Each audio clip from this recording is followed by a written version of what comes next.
Hi, the market is a confusing place. The world even more so. How can a simple investor make sense of it all? Often an analogy can help. So let me give you one. You can see the world's investors as fellow travelers in a lifeboat. They once worked on a big ship called work or employment where they got daily food and water. Some of it they saved. Now they've left work on their way to the island of retirement and ease. Some are small savers, others are big savers. Some are even countries. All are rowing towards retirement. Until they get there, they plan to survive on the food in their bags and the water in their bottles. Now, forget the food. Let's stick to the bottles and the water. The sea, that's the economy, is stormy. Up and down waves. Here and there a barracuda, that's a broker. And not a drop of sweet water to drink. But not to worry. The rowers have their water in bottles. The bottles are, of course, stocks, full of savings. Everyone clutches the bottles to his or her bosom, and every now and then sips a dividend or two. Each saver has a little deed to his bottle of stocks. It's his property, defended by law. Who is the law? The law is the lifeboat captain, named Nancy, whose word is final. Everyone is supposed to obey her. Supposed to. And did I say the weather is stormy? Well, it is, and it rains a lot because Zeus, whose nickname is Jerome, keeps raining down more and more on the lifeboats, but only at night. So in the morning, when the rowers wake up and look at the broker statement, they see their bottles have filled with Jerome's water overnight and grown larger. This, of course, is an analogy to the Fed raining down cash overnight, which goes right into stocks which keep inflating, always overnight. There's a problem though. Unlike honest cash in the good ship work, made from the sweat of your brow, the water that God Jerome keeps raining down into the bottles is fake water. Once the fake water goes into the bottles, it inflates them, but then it evaporates and leaves the bottles full of air. Only the rowers don't know it. That's the analogy for newly printed money going into stocks. Because the fake water rain has been going on for such a long time, the bottles are now only a quarter full. The rest of it is air, but the rowers don't know it. So they all think that when they get to the island of retirement and ease, they'll open the bottles, that is, sell their stocks and get more cash, which they will drink and frolic and dance and play the kazoo. But not all bottle owners in the lifeboat are stupid. Some old uncles at the back have bottles full of real old water, which don't inflate at night. Like what real water? Like gold waters or commodities water, some oil and gas water, and other stuff that Jerome can't make. He can only make fake water, not real stuff. As a result, the old uncle's bottles of real stuff stay uninflated, while all others inflate. Everyone else in the lifeboat, which is the stock market, thinks the old uncles are suckers, while they themselves are smart and are getting rich from Jerome's overnight fake water. Recently, however, Jerome got some scruples. His mother told him it's dishonest to cheat old retirees like that. So he should call his little Zephyr, called Aeolus, in charge of the water printer and tell him to plug it.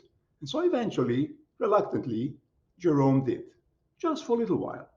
But when the rain stopped for a month, the inflated bottles started shrinking, and then the retirees in the lifeboat panicked. How will they survive in the land called retirement? So they cried out a prayer to the god above Jerome, a titan named Joe, who is Jerome's boss. To make the prayer stronger, the boat captain Nancy added her own prayer. And so Jerome's boss, Joe the titan, invited Jerome to the White House to share a cup of ambrosia. As Jerome entered, Joe said, "Rain again, Jerome, you hear?" "No," said Jerome, "it ain't nice, my mother told me." "Nice schmice," said Joe. "I got a midterm election coming up, and if the rowers stop rowing, my minions in Congress will be out on their keister, and Nancy also, on hers, and so will you." That's why, I am sure, my opinion, Jerome eventually will start raining again. And once he does, maybe in a week or two or three, the bottles, that is, stocks, will surely keep inflating for a while. Until when? Until some bottles eventually burst, most likely before year end, because the accounting begins to crack. Or maybe another storm will come, maybe in Odessa, or maybe in Moldova, or maybe even in Taiwan. And then the market boat would tip. And then some bottle owners would try to drink more to calm themselves, that is, sell the inflated bottles to others in the boat for cash. Only then there would be a problem, because to their horrors, the rowers would realize that most bottles on the boat, even though inflated, are really empty, no cash. So they can't drink. And when some get parched, they eye the only real water in the boats. That's the old uncle's bottles with real stuff in them. Some of them are countries. And what real stuff? Like gold and land and wheat and meat and food and even just pure cash. Some uncles are private savers, but others are whole countries. So the parch will tell these countries, give us some of your real stuff. There's nothing left in our bottles and we need it or we'll die. These uncle countries would say, no, it's ours. Says who? Will cry the thirsty ones. Says this, say the old uncles. Here is our sovereignty deed. It means we own it. See? But the thirsty owners don't go away. And why not? Because when real water and real stuff is gone, when true capital is destroyed, and all the world is thirsty for real stuff to survive, then ownership and sovereignty mean bupkis. That is very little. Ownership is good only when you can enforce it by a judge sending over a bailiff to keep away squatters, or a border guard to chase away invaders into your country. But as we see, neither title deeds nor citizenship means much recently.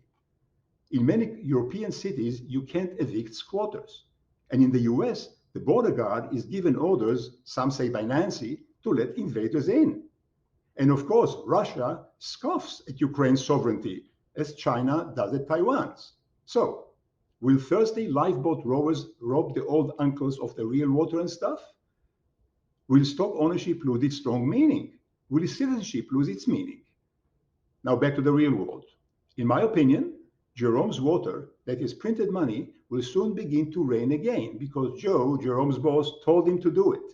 And then bottles, that is stocks, will reinflate for the last time. And so bottle owners, stock investors would calm down for a while and keep holding them, maybe even buy some more. But for how long? Until something bursts. Burst what and why? Either some leaky bottles, that is stocks, will crack, or because of the general lack of real stuff, just see the prices rising, some of the bums in the lifeboat who never walked in the life and always relied on mooching or robbing will go on the rampage. Like who? Like Russia, historical moochers with fantasies of grandeur, even though its GDP per capita is only 10 grand, same as Gabon or Bulgaria. In other words, Russia is a North Gabon with nukes and Novichok. In February, it attacked Ukraine, which has lots of real stuff and also real babies, which Russia needs to make into future soldiers because it's running out of its own because of vodka. And once Jerome finally stops raining and all the bottles start cracking, Russia will have to invade some more countries like Latvia or Estonia or Moldova. I mean, what else can Russia do? Starts working for a living? And more such conflicts are coming.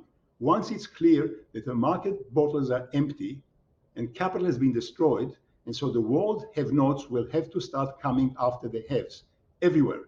Or how about China, who's bankrupt also because of its millions of empty condos, which are the savings of its population, who are worth bobkis also?